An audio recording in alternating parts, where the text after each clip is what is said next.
Alo? Pot să știu și eu de ce am fost chemată? Da, ai fost chemată, fiindcă avem un lucru important de discutat. Păi și nu puteam să le discutăm și noi la masă, să mâncăm ca oameni? Poți să fii și tu odată serioasă? Hai bine, mă, ce ești așa încruntat? Ai zis că o să fii de partea mea și o să mă ajuți, da? Păi da, pentru că vreau să fiu de partea câștigătorului, nu?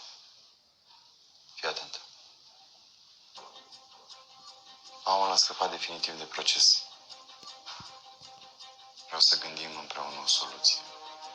Să-l prindem cumva.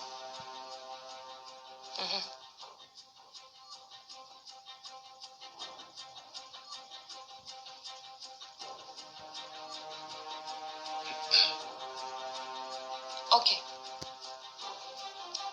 Cu condiția să nu-i lipsească absolut nimic copilului meu. Nu o să-i lipsesc nimic. Și nici mame.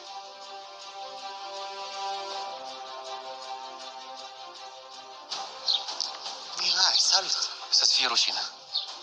Dintre toți credeam că măcar tu o iubești pe Adela și vrei binele.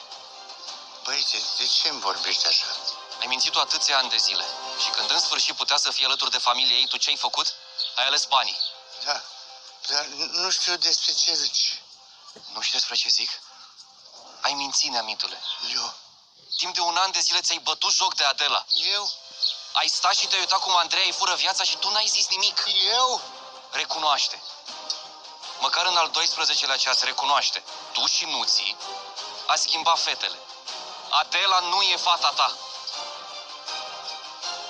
Da,